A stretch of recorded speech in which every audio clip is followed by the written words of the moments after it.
Hola,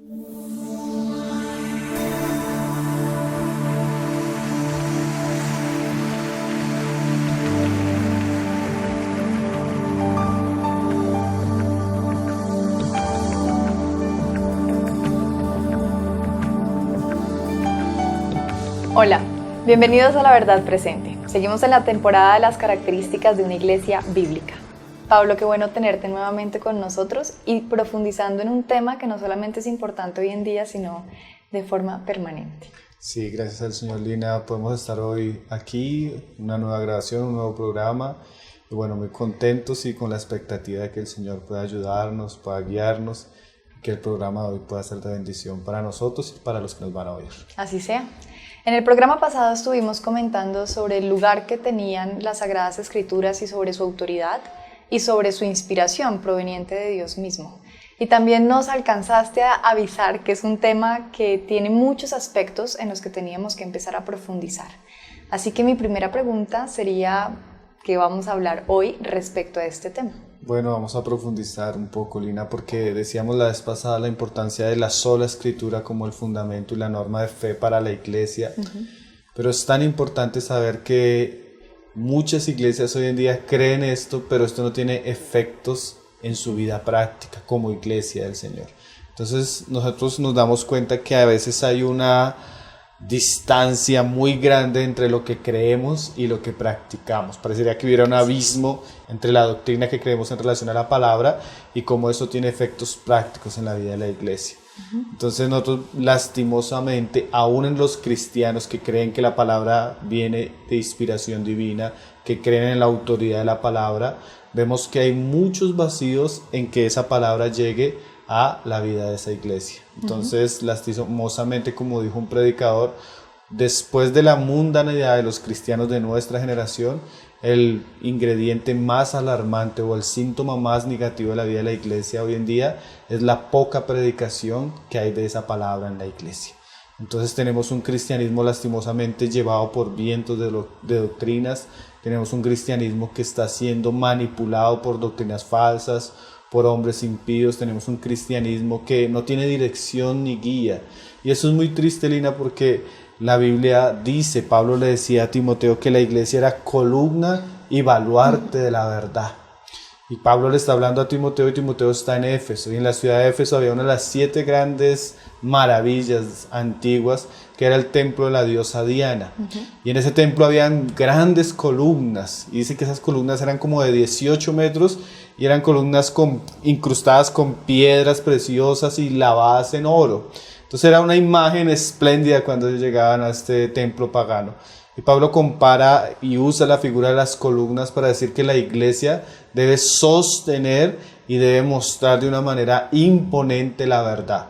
Y esa imagen que Pablo nos anuncia ahí en el libro de Timoteo no se encuentra en nuestros días. Entonces es muy importante hablar de este asunto, profundizar en él, y que el Señor pueda despertar los corazones a esta gran necesidad en medio del pueblo de Dios. Tú mencionabas mundanalidad y mencionabas esa falta de vida práctica de la escritura en las iglesias y yo creo que es una consecuencia al final. O sea, la mundanalidad se da por esa falta. ¿Cuál sería entonces, cómo traer ese principio de solo escritura a la vida práctica de la iglesia? Bueno, nosotros cuando hablamos de solo escritura, aunque es un asunto de la escritura en relación a la revelación escrita de Dios, esa revelación escrita tiene que hacerse oír. Y la palabra clave ahí para este aspecto es predicación. Entonces nosotros no solo debemos creer que la palabra es la palabra inspirada de Dios, sino que debemos entender que esa palabra debe hacerse oír en medio del pueblo de Dios. Entonces ahí la clave está en la predicación. Porque nosotros tenemos muchos pasajes en la Escritura que llaman a la iglesia a comprometerse con este asunto. Por ejemplo, hay uno que a mí siempre me ha parecido muy precioso ahí en 1 Tesalonicenses capítulo 5, donde Pablo le dice a los tesalonicenses lo siguiente: os conjuro por el Señor que esta carta se lea a todos los santos hermanos. Entonces Pablo no solo le está diciendo a Timoteo, como a los tesalonicenses, como le dijo a Timoteo, que la palabra del Señor era inspirada, sino Pablo ahora dice os conjuro. O sea, Pablo está diciéndole a los tesalonicenses a que se comprometan, a que hagan un voto, a que hagan un juramento. Y el juramento es que cojan la epístola que él les escribió y que la lean y que se la lean a todos los santos. Entonces de nada a nosotros nos sirve tener la palabra escrita si esa palabra no es leída, si esa palabra no es estudiada, si esa palabra no es predicada a la iglesia. Mira que es interesante que Pablo dice que sea leída a todos los santos. Entonces la manera como la palabra tiene efectos en la vida de la iglesia es cuando esa palabra toma un lugar importante en la iglesia y es leída a toda la iglesia. Y hay unos pasajes en el Antiguo Testamento que representan este espíritu de solemnidad en cuanto a la predicación de la palabra. Por ejemplo, Deuteronomio capítulo 33, verso 11. Mira lo que dice: cuando viniere todo Israel a presentarse delante de Jehová tu Dios en el lugar que él escogiere, leerás esta ley delante de todo Israel a oídos de ellos. Entonces mira que cuando el pueblo se presentaba delante de Dios a la conmemoración solemne, acercarse a la presencia de Dios, lo primero que se debía hacer era leer la ley. Pero Moisés resalta esto: leerás esta ley delante de todo Israel y a oídos de ellos. Harás congregar al pueblo, varones y mujeres. Ahí es bien interesante porque lo que Pablo estaba diciendo, ¿no? Hazla leer, pero a todos los santos. Y todos los santos incluyen los varones, incluyen las mujeres y niños y tus extranjeros que estuvieren en tus ciudades, para que oigan y aprendan y teman a Jehová vuestro Dios y cuiden de cumplir todas las palabras de esta ley. Entonces la responsabilidad del pueblo era reunirse. La responsabilidad de los que precedían era leer la palabra a toda la congregación en una actitud solemne de santidad, de reverencia, donde todos estuvieran en disposición de escuchar. En esa misma actitud es cuando Pablo le dice a las mujeres: vuestras mujeres callen en las congregaciones.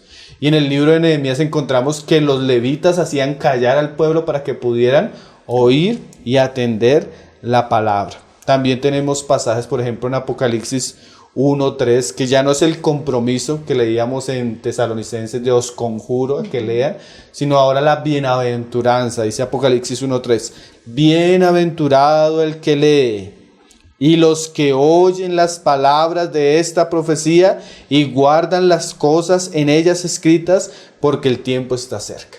Entonces hay mandamientos como el de Tesalonicenses, donde el Señor quiere que la iglesia se comprometa a leer la palabra públicamente, que todos oigan, que todos entiendan. Y tenemos pasajes como Apocalipsis que nos dicen que es una gran bienaventuranza cuando leemos, cuando oímos y cuando guardamos eso en nuestro corazón. Y también una advertencia: porque el tiempo está cerca. Pablo, hay algo que me genera mucha curiosidad, y es que en la mayoría de las iglesias apartan a los niños en el momento de la predicación de la palabra, pero en lo que tú acabas de leer es claro que menciona que se lea a las mujeres, a los varones, a los niños, sí, ¿cierto? Y hasta a los extranjeros. Sí. Entonces, ¿está bien, digamos, apartar a los niños en ese momento de la predicación, o a la luz de la Escritura deberían permanecer en el momento de la predicación? Bueno, parece ser que por los principios que encontramos en esos pasajes, los niños deberían estar. El principio es que ellos puedan entender. ¿Sabes que parece que es una obra sutil de Satanás querer apartar a los niños de la reunión? Porque cuando Moisés va a salir de Egipto, Faraón le pregunta: bueno, pero ¿quiénes van a ir? Y Moisés dice: pues iremos nosotros, nuestros ancianos y nuestros niños. Y Faraón dice: no, ustedes pueden ir, pero los niños los tienen que dejar. Entonces parece que es un principio diabólico sacar a los niños del culto, porque realmente Dios siempre está procurando ganar la siguiente generación. Y el medio que siempre Dios ha usado para salvar a los hombres es la palabra. A veces a nosotros nos incomodan los niños porque hacen ruido, porque se distraen, pero si los padres ejercieran una buena disciplina y una buena enseñanza e instrucción para ellos podrían aprender a quedarse en silencio. Y es más beneficioso para ellos. Nosotros tenemos pasajes como el pasaje que le habla Pablo a Timoteo en 2 Timoteo 3, donde le dice que él debía ser persuadido con las escrituras que había sabido desde la niñez, O sea que el pasaje nos muestra que es bueno que un niño reciba, conozca y escuche la palabra desde sus primeros años, y el apartarlo es como si estuviéramos haciendo diferencia en la iglesia y como si ellos no hicieran parte de la iglesia. Y lo tremendo es que cuando ellos comienzan a crecer, la reunión general de la iglesia donde la palabra es predicada, para ellos es como molesta, porque se acostumbraron a salir a estar con sus amiguitos, porque se acostumbraron a salir a colorear o a tener otro tipo de actividad en el momento de la predicación de la palabra. Pero en estos pasajes se nos muestra que la predicación de la palabra es llegar a todos, como tú lo decías, claro. Hombres, mujeres, niños y grandes, jóvenes. Y eso es muy importante que nosotros lo sepamos, porque el hermano Alex Montoya, él cuenta que una vez tuvo una experiencia en la iglesia donde él pastorea, que se le acercaban los jóvenes después para hacerle un reclamo. Y el reclamo era que, porque él siempre que estaba predicando hablaba para parejas, para los matrimonios y para las familias, y nunca le hablaba a ellos. Y él dice que eso fue como un destello que Dios usó en ese momento para darse cuenta que había una parte de la iglesia que no estaba siendo alimentada. En ese caso eran los jóvenes. Pero cuando nosotros estamos predicando la palabra, leyendo la palabra en la iglesia, debemos saber que la iglesia está oyendo, y la iglesia está compuesta por hombres, por mujeres, por ancianos, por jóvenes y por niños. Y que todos, en su edad, en su entendimiento, tienen que recibir el impacto y la explicación y la aplicación de la palabra según sus necesidades. Pedro, el Señor le dijo a Pedro cuando le preguntó, si me amas, le dice Pedro, sí, yo te amo. Y el Señor le dice, apacienta mis ovejas. Pero después también le dice, apacienta mis corderos. O sea que Pedro debía estar pendiente de las ovejas grandes, pero también de las ovejas pequeñas. Entonces yo pienso que los niños pueden tener un tiempo a solas juntos, pero no en el tiempo de la predicación de la palabra. Nosotros debemos reunir a toda la iglesia, y toda la iglesia debe escuchar la voz de Dios, y la voz de Dios se escucha a través de la predicación de la palabra. Esto que acabas de decir es tremendo, porque probablemente muchos padres que nos están viendo y oyendo están diciendo, sí, hemos estado mandando a nuestros hijos por fuera precisamente por evitar esa molestia de que no interrumpan, de que no hagan ruido, de pronto se quedan muy inquietos, la prédica puede durar 1 hora. Pero es muy alentador poder entender que el Señor quiere que los niños estén ahí, ¿no? Sí, no solo los niños, las hermanas que también cuidan de los niños, porque generalmente también se pierden el tiempo de la palabra, y hay como una fragmentación que no debería haber. Si quieren tener tiempo con los niños lo pueden tener, pero que sea otro momento.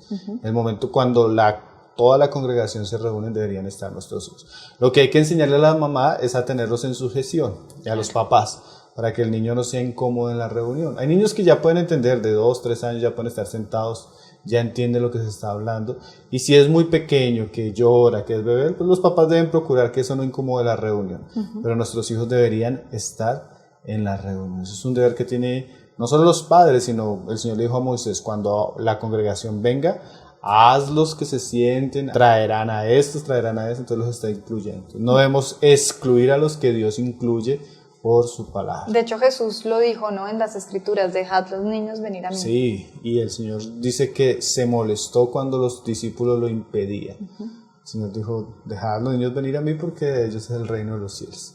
Bueno. Entonces la predicación de la palabra es para toda la iglesia, eso incluye a todos los miembros. Esto empieza a traernos mucha luz, Pablo, pero yo quisiera hacer una pausa para recordarles a todos los que nos están viendo en este momento que si ustedes tienen alguna duda sobre este tema de características de una iglesia bíblica, sobre el tema de la escritura, pueden enviar sus preguntas o dudas a tesorosverdadpresente@gmail.com o al grupo en Facebook Tesoros Verdad Presente. Vamos a hacer una pausa muy pequeñita, no se vayan.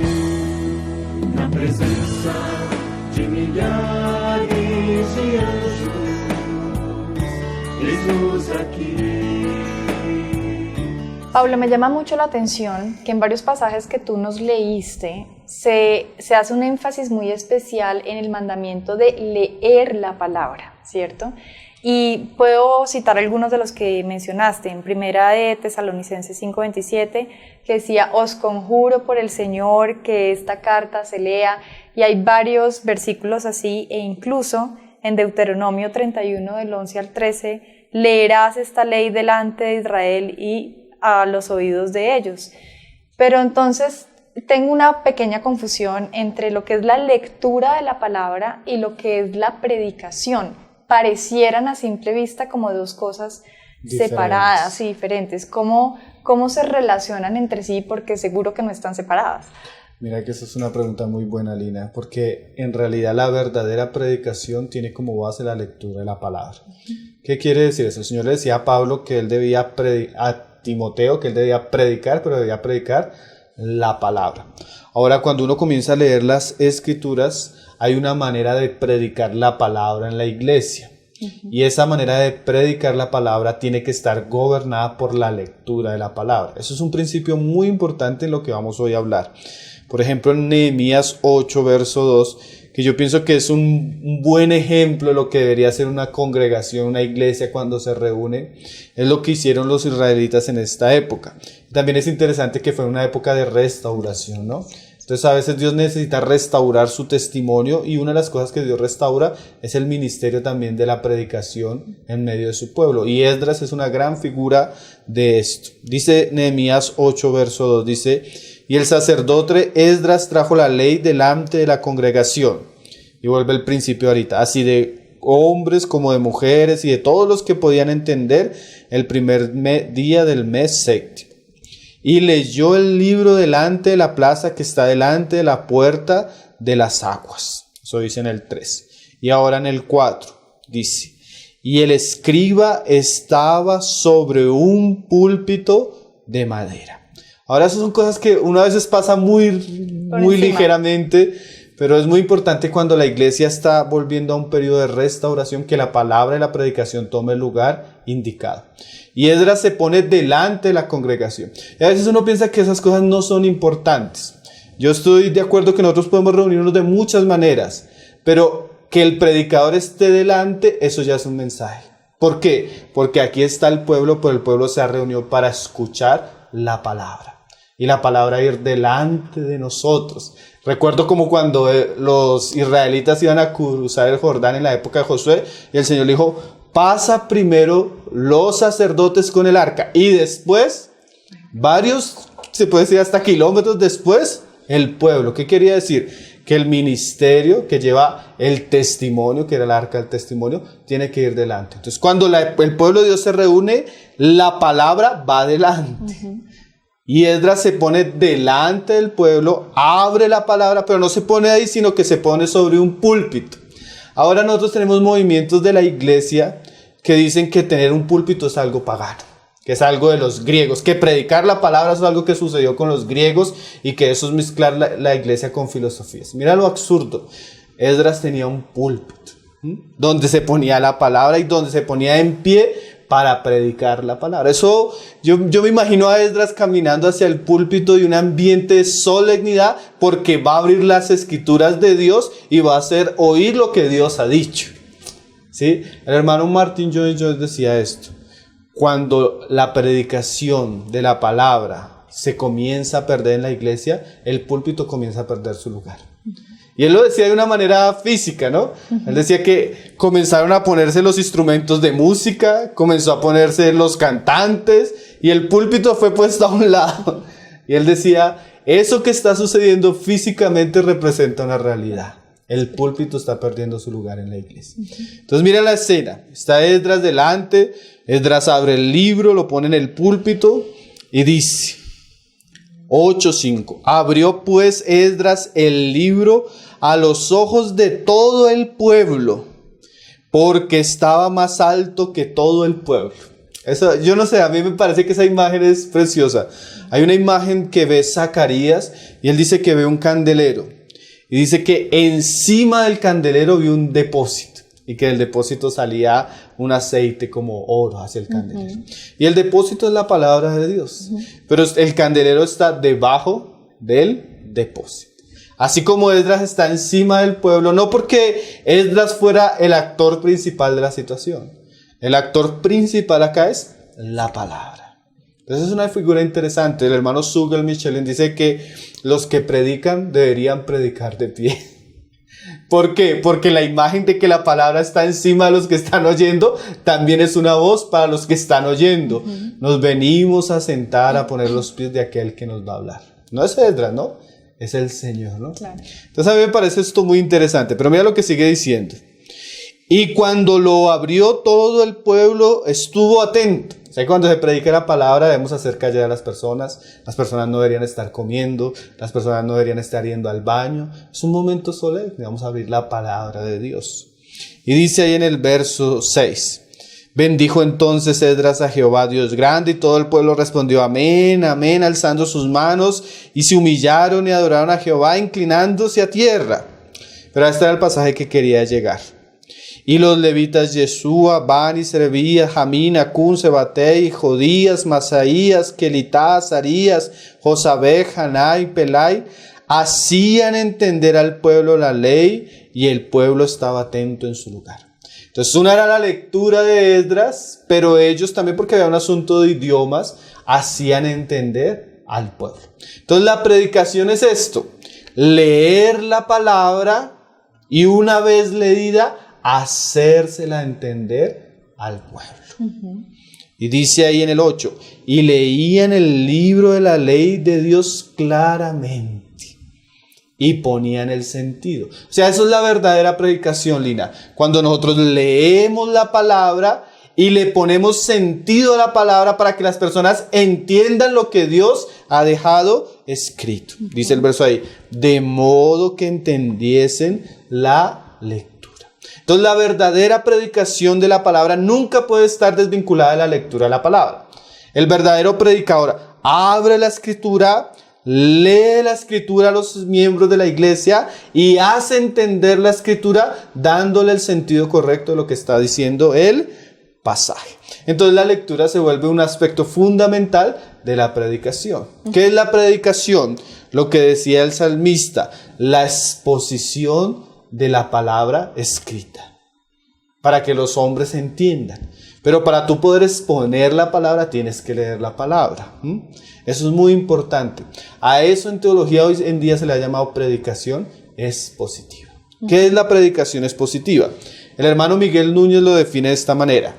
El predicador está enseñando algo que sale directamente del texto que tiene delante de él. Dice, la predicación es exponer la palabra a través de una estructura provista por el texto mismo, preservando la intención original del autor. Entonces, eso es la predicación. Hacer oír el texto conservando lo que dice el texto para que las personas entiendan lo que Dios ha dicho. Como dijo el hermano Mark Dever, un sermón expositivo es un sermón en el cual el punto central de un texto bíblico es el punto central del sermón aplicado a la vida de la congregación. Entonces, siempre que nosotros vamos a predicar la palabra, debe ser predicar la palabra. Y para que podamos predicar la palabra, debemos leer la palabra, entender la palabra y hacer que las personas entiendan lo que Dios ha dicho. Mira que Pablo le decía en 1 Timoteo a Timoteo, en el capítulo 4, verso 13, dice: entre tanto que voy, ocúpate la lectura, la exhortación y la enseñanza. Ahora a veces nosotros aplicamos eso de manera personal, pero la mayoría de eruditos usan este pasaje para mostrar el ejercicio que él tenía que hacer en la iglesia. Y la historia de la iglesia lo demuestra, porque cuando nosotros leemos los primeros escritos de los padres de la iglesia que nos describen cómo eran las reuniones de la iglesia, se dice que lo que primero se hacía era llegar.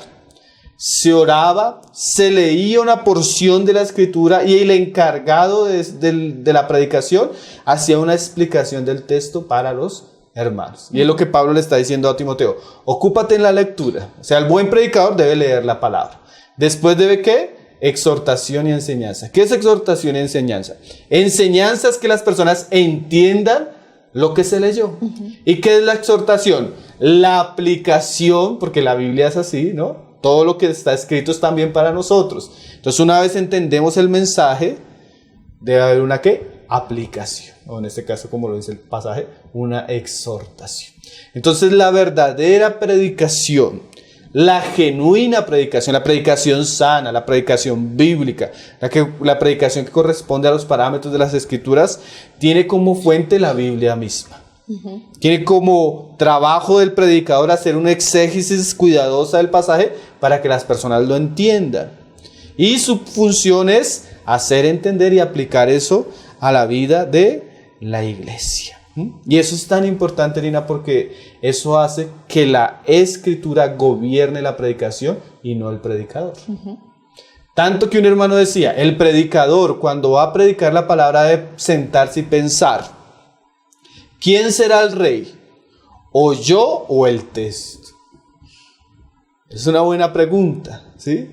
Porque ese tipo de predicación es la predicación que Dios nos ha mandado a hacer a nosotros, ¿no? Por eso tú encuentras tanto en esos pasajes el énfasis de la lectura.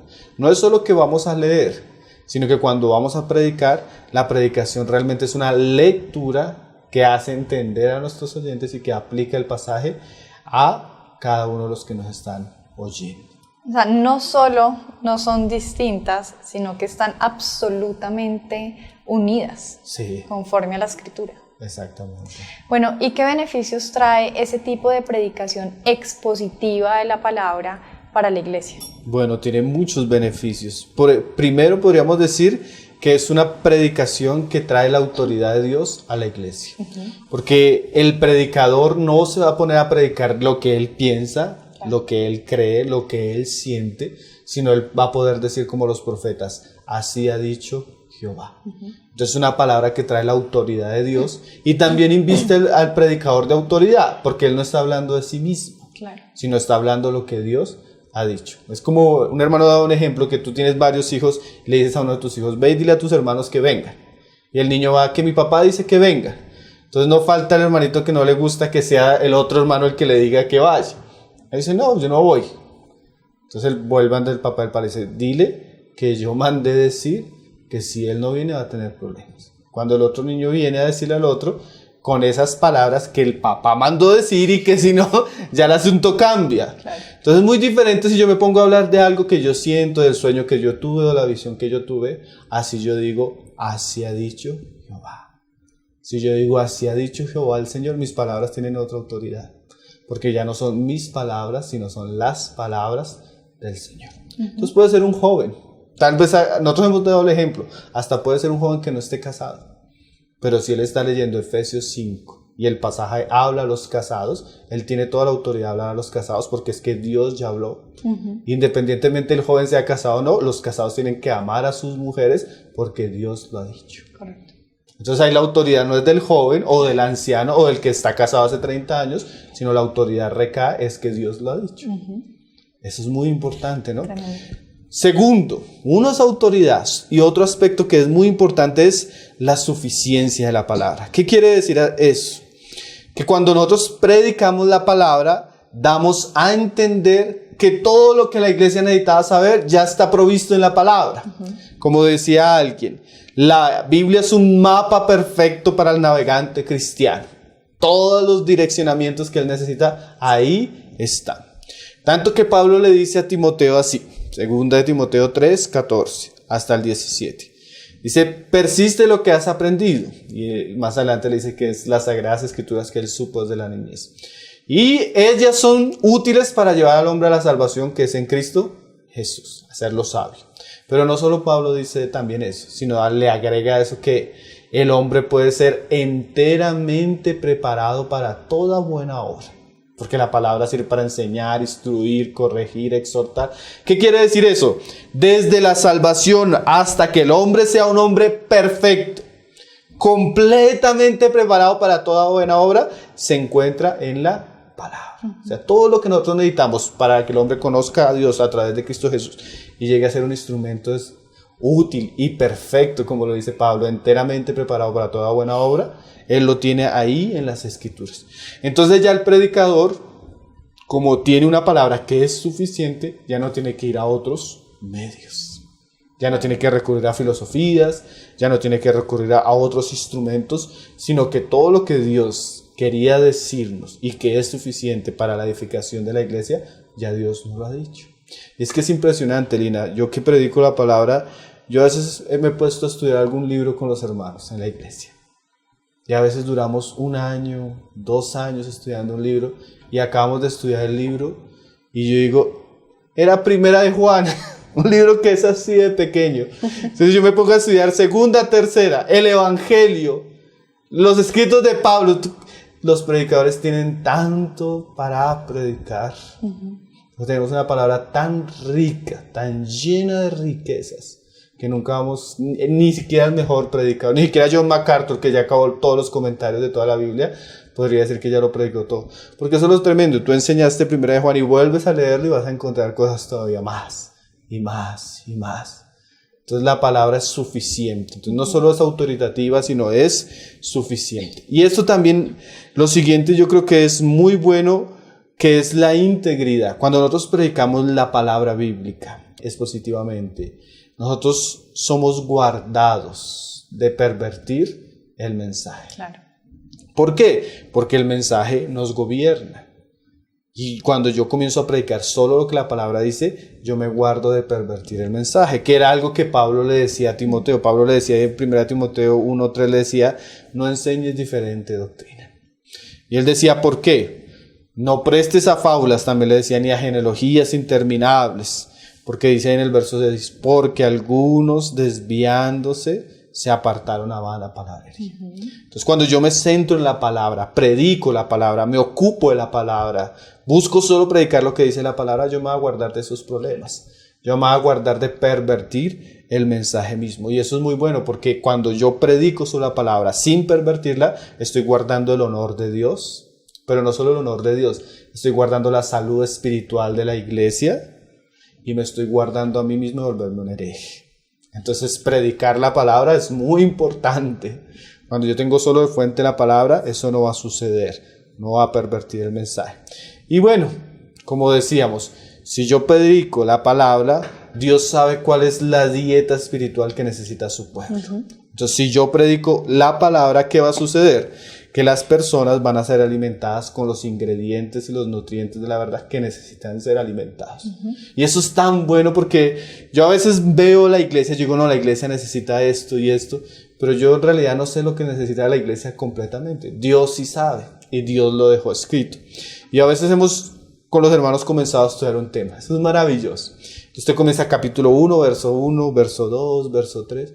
Y usted cuando va avanzando en la escritura, usted se da cuenta que la escritura va tratando todos los temas que usted sabía que la iglesia necesita, pero los va tratando directamente la palabra. O sea, la palabra es la dieta íntegra que Dios preparó para la salud espiritual de su iglesia. Entonces, cuando predicamos la palabra, estamos alimentando la iglesia de una manera correcta. Porque es que, ¿sabes qué?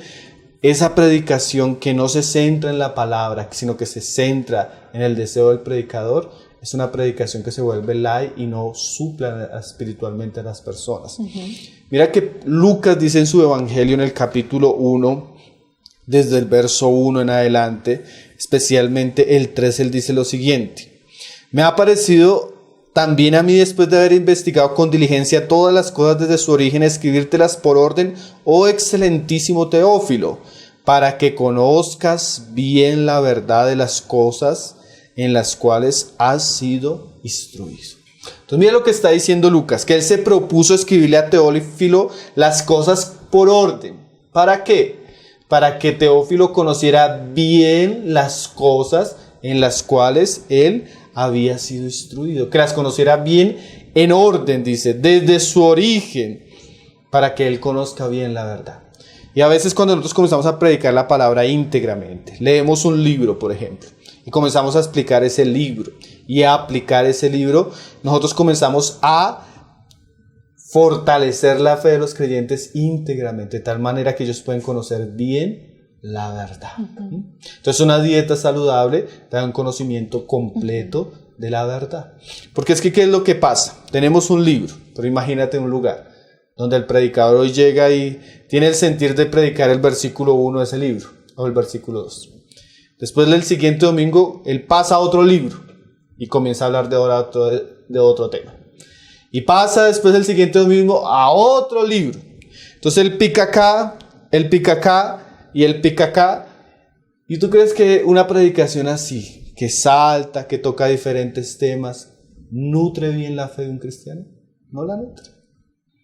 Esa persona, es que si yo te escribiera a ti una carta, Lina, tú leerías una parte acá y una parte acá y creerías que la entenderías. Eso no lo hacemos ni con una carta de colegio. Pero eso es lo que hacen hoy en día muchos cristianos. No solo cuando la leen, sino muchos púlpitos lo que vemos es un irrespeto hacia la palabra de Dios. Que siendo libros, no se leen como libros. Como que hacemos como, sacamos la lluvia de palabritas. Entonces, ¿cuál es la palabra que el Señor tiene para mí? Sacamos una palabrita y así hacen los predicadores. Y eso es triste. El hermano Zugel decía esto. El predicador prepara el mensaje. Una vez tiene el mensaje, va a la Biblia a buscar los versos que necesita. Mira lo tremendo. Él decía eso a la generación de los pastores que él conocía. Preparaban el mensaje y una vez teniendo preparado el mensaje, ahí sí iban a la Biblia a buscar 2 o 3 versículos que ellos necesitaban. Eso no es predicación expositiva. La verdadera predicación, lee el texto, entiende el texto, hace entender el texto y aplica el texto. Respetando que es un libro con contexto, que tiene un comienzo, un desarrollo, un final, unas intenciones propias del autor, que es el Espíritu Santo. Y esa predicación hoy en día no se conoce.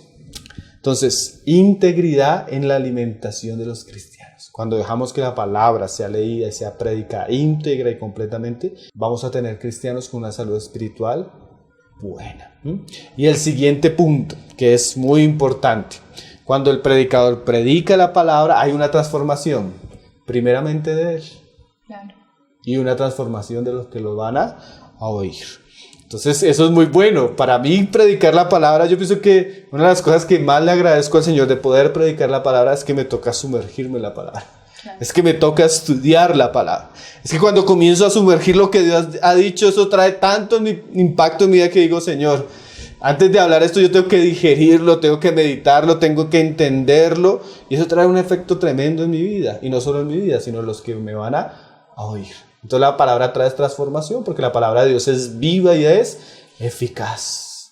Entonces Pablo le decía a Timoteo en el versículo 4:3 donde le decía, ocúpate de la lectura, de la enseñanza y de la exhortación. Él dice en el verso siguiente, en el 15, ocúpate de estas cosas, permanece en ella para que tu aprovechamiento sea manifiesto a todos. O sea que cuando la persona se está ocupando de la palabra, estudiando la palabra, preparando la palabra, eso trae un aprovechamiento. Y dice Pablo ahí en el siguiente, ten cuidado de ti mismo y de la doctrina, persiste en ello, pues haciendo esto te salvarás a ti mismo y a los que te oyen. Entonces esas son cualidades muy importantes de la predicación expositiva. Devuelve la autoridad a Dios, nos vuelve a ser dependientes de solo la palabra porque ella es suficiente. Si nos guarda de los errores, trae una dieta saludable para la iglesia y trae una transformación para el que predica y para los que la oyen. Entonces es muy importante que la iglesia en nuestros días sea despertada a que en medio de su vida práctica haya una predicación saludable, bíblica y expositiva de la palabra. Cuando hablas de la iglesia de nuestros días, me viene justo a la mente pues que precisamente no es la norma que rige en muchos lugares. No. Y quisiera preguntarte, ¿cuál es el tipo de predicación que hoy en día gobierna como esta generación? Un predicador decía esto de nuestra generación.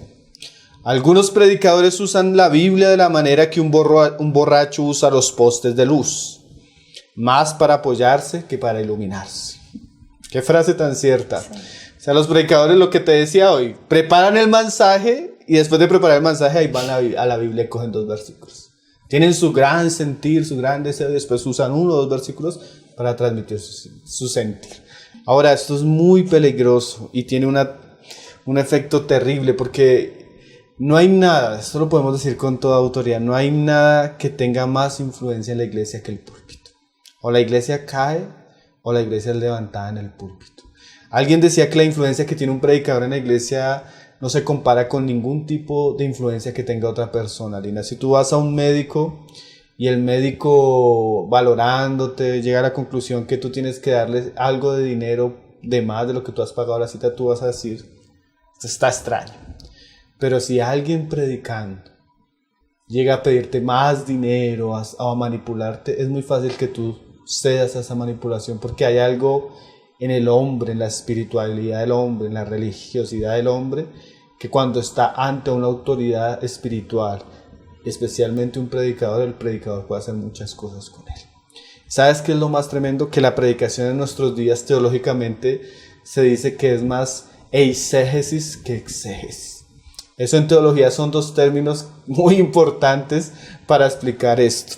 Exégesis bíblica es el proceso con el cual yo voy al texto, analizo el texto para entender lo que el texto dice. Eso es lo correcto en la predicación. Pero la predicación que gobierna en nuestros días es la eisegesis. La eisegesis es diferente. La eisegesis es cuando yo tengo una idea predeterminada, un concepto creado por mí mismo, por una situación, y voy al texto bíblico para que el texto apoye mi deseo, mi idea, mi pensamiento. Muy distinto, claro. Entonces, exégesis es dejar hablar al texto, o sea, dejar hablar a Dios. Eisegesis es usar lo que Dios ha dicho para un interés personal. Entonces, ese es el tipo de predicación que gobierna en nuestros días. No gobierna el texto, no gobierna lo que Dios ha dicho, sino lo que gobierna es lo que la persona quiere y usa el texto. Y eso es terrible. ¿Por qué? Porque eso hace que el texto se vuelva manipulado, o como decía Pedro, que las personas tuerzan el texto a su acomodo. Solo que eso trae, como dice Pedro, perdición. Entonces imagínate, la Biblia, que es santa, que es la palabra de Dios, desde el punto eisegesis, o desde una interpretación eisegética, puede hacer que la palabra de Dios pueda ser usada para cualquier cosa.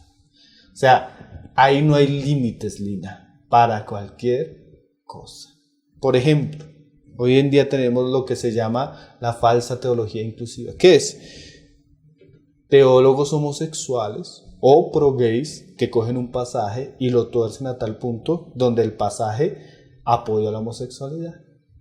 Entonces, cuando te digo que la Biblia interpretada de una manera incorrecta, eisegesis, sirve para cualquier cosa, sirve para cualquier cosa. Entonces cogen el pasaje que dice que el discípulo a quien Jesús amaba se le recostaba en el pecho, es la muestra de una relación homosexual.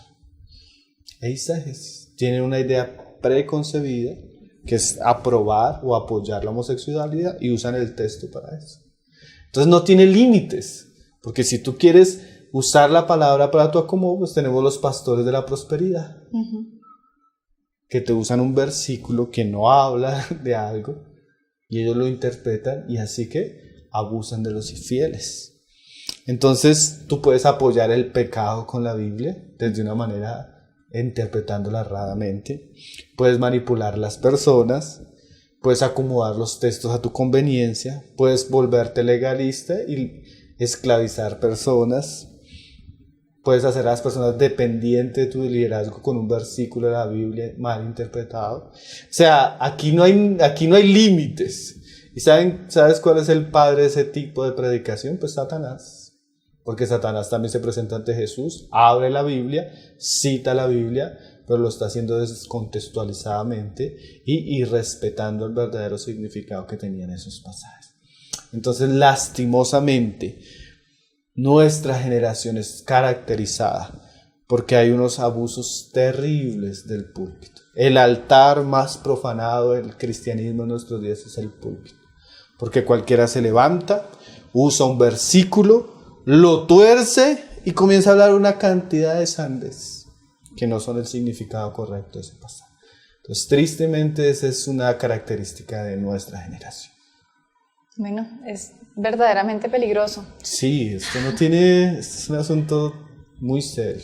Yo quisiera hacer una pausa, pero tengo muchas más preguntas precisamente para saber cómo nos podemos guardar de ese tipo de predicación. Para recordarles a ustedes que pueden enviar sus dudas o preguntas a tesorosverdadpresente@gmail.com o al grupo en Facebook Tesoros Verdad Presente. Una pequeña pausa y ya volvemos. Na presença de milhares de anjos, eis-nos aqui. Pablo, uno queda un poco alarmado con ese contexto que nos acabas de explicar de lo que pasa actualmente con la predicación, y es que verdaderamente uno puede ver y notar que hay muchos lugares en donde se está dando una predicación como la que acabas de explicar, que es más para apoyar mis puntos de vista más que para exponer la verdad. Entonces yo creo que muchos de los que nos están viendo, y me incluyo a mí misma, estamos con esa incógnita de ¿y qué podemos hacer frente a esa situación hoy en día para no ser engañados, para no estar recibiendo una predicación incorrecta, para no ser manipulados ni recibir una palabra tergiversada que al final, en lugar de alimentarnos, podría estar haciéndonos errar? Sí, yo pienso que la predicación tiene que tomar un lugar serio en la iglesia, y la iglesia de considerar qué está escuchando. Y yo creo que la primera exhortación que podríamos hacer es a los mismos predicadores de nuestros días, ¿no? Porque es que hoy en día cualquiera abre la escritura y la predica, pero yo pienso que para que nosotros podamos explicar la palabra de una manera adecuada, debe haber una preparación. Debe haber una preparación espiritual en las personas y no debe hacerse tan a ligera. Muchos hermanos usan el ejemplo de que si tú fueras a hacerte una cirugía y supieras que la persona no ha sido capacitada y preparada para hacerte la cirugía, tú no te dejarías intervenir, ¿no? Claro. Hasta podrías denunciar al hospital por la irresponsabilidad de que un hombre que no esté preparado para llevar a hacer a cabo ese trabajo lo esté haciendo, ¿no? Y si el cirujano tiene efectos en el cuerpo, pues el predicador tiene efectos en el alma. Podríamos decir que el predicador es el cirujano del alma. Y los hermanos que han sido llamados a estos ministerios, al ministerio de la palabra, tienen que tomar en serio el ministerio y prepararse, porque la escritura nos exhorta a hacerlo de cierta manera, porque si no podemos ser juzgados y señalados como falsos maestros, ¿no? Por eso Santiago dice que hay muchos que mejor no deberían ser maestros, porque son maestros para su propia condenación. Entonces es tan triste, Lina, que hoy en día los mismos predicadores toman tan banalmente el ministerio de la palabra, que los púlpitos son usados para hacer chistes, los púlpitos son usados para hablar cosas vanas, para hablar historias, los púlpitos son usados de mucha manera irrespetuosamente hacia Dios mismo y hacia la palabra. Eso muestra cuán superficial es el oficio de predicador hoy en día. Y eso nosotros como predicadores debemos temer a eso, temer pisar el púlpito, temer pisar la gloria de Cristo en medio de su iglesia. Y cuando nosotros no hacemos las cosas de una manera decorosa, de una manera honrando al Señor, eso va a suceder y va a ser muy triste, ¿no? Como dijo alguien, nada más ridículo que un hombre queriendo hacerse gracioso con la Biblia. Sí, es verdad. Y nada más peligroso que un hombre gracioso cautivando a una congregación, pero engañándolos con la predicación de la palabra. Entonces nosotros debemos tener en cuenta que debemos prepararnos para ese ministerio. Pablo le dice a Timoteo así, en 2 Timoteo 2:15, procura con diligencia presentarte a Dios aprobado, como obrero que no tiene de qué avergonzarse, que usa bien la palabra de verdad. Entonces Pablo, ¿qué le está diciendo a Timoteo? Que él debe ser diligente, preparándose para que no tenga nada de qué avergonzarse, sino que cuando él traza la verdad, que esa es la palabra en el griego, él lo haga de una manera recta. Y debemos ser diligentes, o sea, debemos prepararnos para eso, porque es que estamos hablando la palabra de Dios mismo y nosotros deberíamos ser diligentes en esa área. Entonces, la obra de Dios no puede hacerse de una manera negligente. La obra de Dios no puede hacerse de una manera superficial, debe hacerse con esmero, con esfuerzo. Los apóstoles consideraban la predicación un trabajo y ellos no querían perder tiempo en otras cosas, porque ellos dicen es necesario que otros se ocupen de las mesas y nosotros nos ocuparemos de la oración y del ministerio de la palabra. O sea, era un ministerio que disponía tiempo, disponía de dedicación, disponía la atención del que lo iba a ejercer, disponía largas horas de oración, porque no es un ministerio simple, es algo glorioso que Dios nos ha encomendado y debemos procurar en nuestras fuerzas y en la gracia que el Señor nos permita ser diligentes para ser obreros aprobados, para trazar bien la palabra. No es suficiente ser personas, si se puede decir, con un corazón, es una palabra que se usa muy comúnmente, no, es que él tiene un buen corazón. No es suficiente tener buen corazón, porque una persona puede tener un buen corazón y volverse un falso profeta. Como dijo R.C. Sproul, hay falsos profetas que ellos intencionalmente tienen la intención de manipular el texto para sacar provecho del texto. Pero hay falsos profetas que no, hay falsos profetas que son ingenuos, que ellos quieren hacer el bien, pero como lo hacen descuidadamente, terminan haciendo mal. Entonces, y él dice, no importa si es intencionalmente o es sin intención, lo que importa es que ambos están cumpliendo el mismo propósito y es torcer las escrituras. Entonces debemos evitar al que lo hace intencionalmente o al que lo hace de una manera ingenua. Claro. Porque el ingenuo lo que está haciendo es inconstante. Y la inconstancia es ¿qué? Irresponsabilidad y irrespeto hacia la palabra de Dios. Entonces yo como predicador debo ser diligente y debo prepararme como un obrero fiel para poder interpretar las escrituras. Si no, el día del juicio voy a ser responsable ante Dios. Y eso es muy serio y eso debería pesar en nuestro corazón. Una vez le dijeron a John Knox que tenía que predicar la palabra y él se encerró en su cuarto a llorar varios días porque eran hombres que entendían la responsabilidad de este ministerio. Hoy en día se ha vuelto algo vano. Y si bien es cierto que la predicación de la palabra es un don, Pablo le dice a Timoteo, no descuides el don que se te dio. O sea, sí, yo recibo el don, pero yo puedo ser descuidado con el don y usar el don que Dios me dio aún para torcer su palabra y causar el efecto contrario que Él me ha dado. Entonces yo debo ser cuidadoso, yo debo trabajar en el asunto, yo debo estar a los pies de otros maestros de la palabra que me han precedido y que me pueden enseñar. Yo debo volverme amigo de todas las ayudas que me ayudan a entender la palabra, a interpretarla correctamente. Yo debo volverme amigo de los diccionarios, de las concordancias, de los comentarios bíblicos. Si puedo volverme amigo de los idiomas en los que fue escrito la palabra. Yo debo volverme amigo de los libros cristianos. Yo debo tener una preparación, yo debo conocer lo que es la teología, las áreas básicas de la teología, profundizar en ella, saber qué es la hermenéutica bíblica. ¿Por qué? Porque son todas herramientas que Dios ha dado con el tiempo a su iglesia para que los hijos suyos puedan predicar de una manera íntegra, de una manera clara, de una manera fiel la palabra de Dios. Ese es un asunto muy serio. Mira, nosotros leíamos Esdras y ¿sabes qué dice la palabra de Esdras? Que Esdras se había propuesto en su corazón inquirir la ley de Jehová.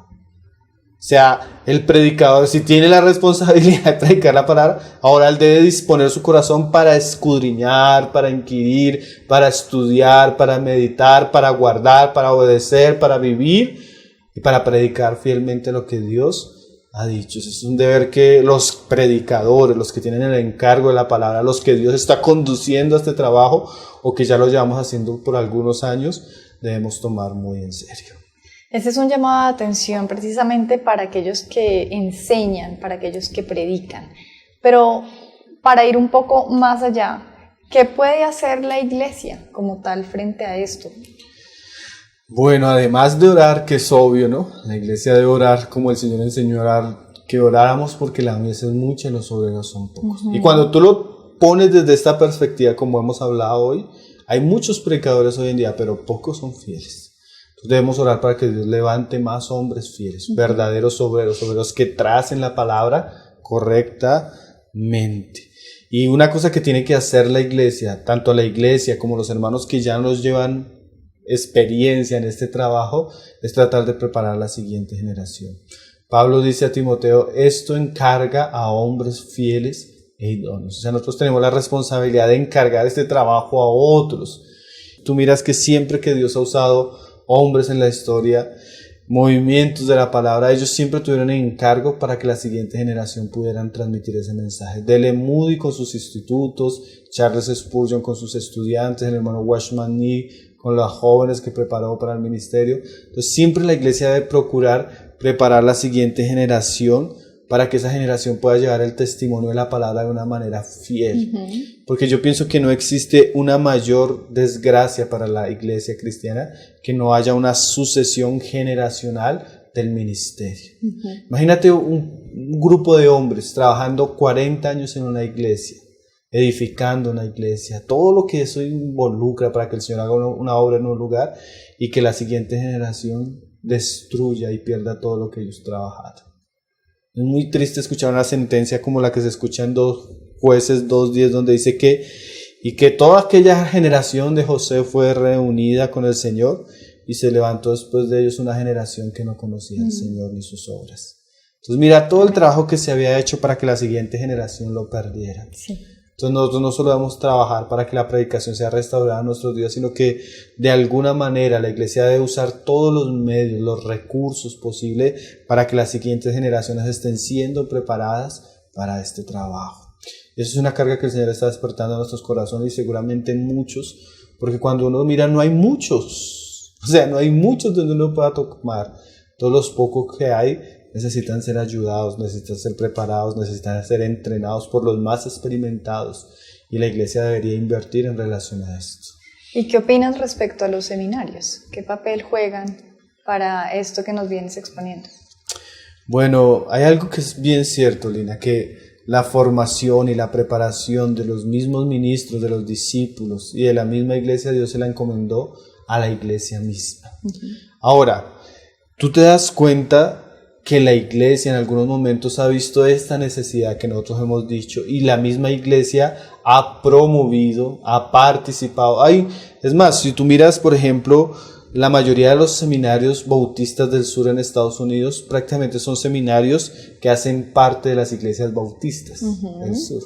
¿Qué quiere decir esto? Estas iglesias fueron conscientes de que necesitaban preparar a los hombres para el ministerio y muchas de ellas usaron sus recursos, sus medios, para que estos hombres tuvieran un lugar donde fueran preparados.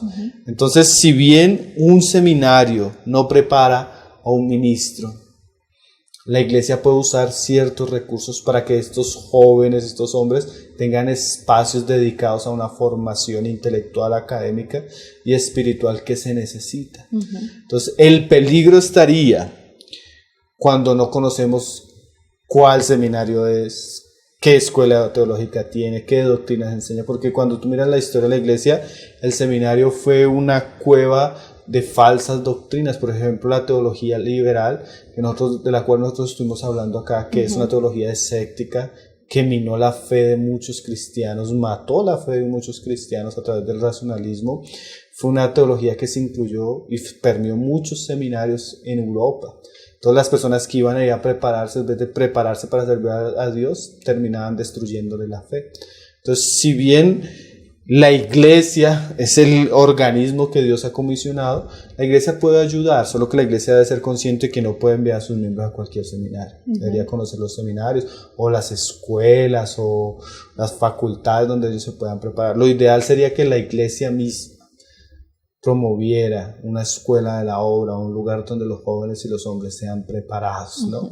Que dependiera de los hermanos que tienen madurez y pueden ayudarles a enseñar a los más jóvenes. Ahora, yo pienso que el seminario nunca debe ser, y esto también es muy importante, desvinculado a la iglesia, porque en realidad el creyente crece, se forma, madura en carácter, en responsabilidad, familiarmente es en la vida de iglesia, no en el seminario.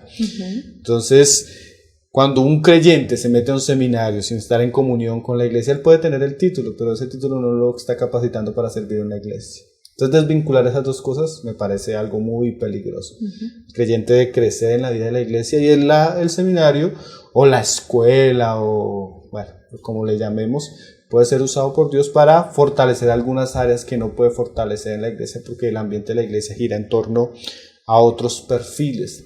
El hermano Albert Mohler, que él es profesor del Seminario Teológico de Dallas, no, Seminario Teológico Bautista del Sur, que él lleva más de 25 años enseñando allí. Él dice lo siguiente, y esto es bien interesante: los seminarios no llaman a los pastores, Dios lo hace.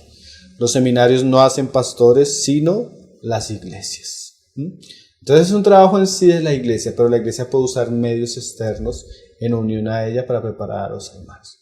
Entendido. ¿Qué recomendación podrías dejarnos respecto al tema que hemos visto hoy para que las personas puedan, si quieren, consultar más, leer más sobre esto?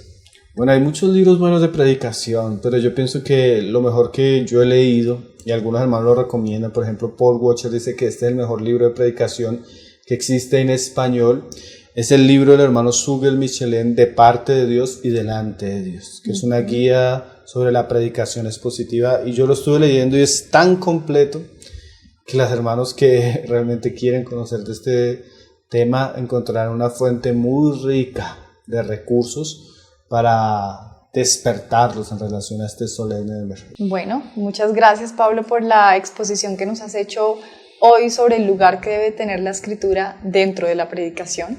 Creo que nos ilumina aún más cuáles son esas características que debe tener una iglesia bíblica normal. Sí, realmente tú puedes prácticamente discernir qué tipo de iglesia es una iglesia solo con la predicación. Así es. Ahora va a haber muchos más ingredientes, pero la predicación marca realmente si la iglesia está caminando por el camino cierto o si no. Pablo, muchas gracias por esa exposición del día de hoy. No, Lina, a ti y al Señor por ese momento que nos concedió. Y a ustedes muchísimas gracias por volver a ver este programa. Los invitamos a que manden sus dudas o sus preguntas a tesorosverdadpresente@gmail.com o al grupo en Facebook Tesoros Verdad Presente. Nos vemos en un próximo episodio de La Verdad Presente. Dios los bendiga.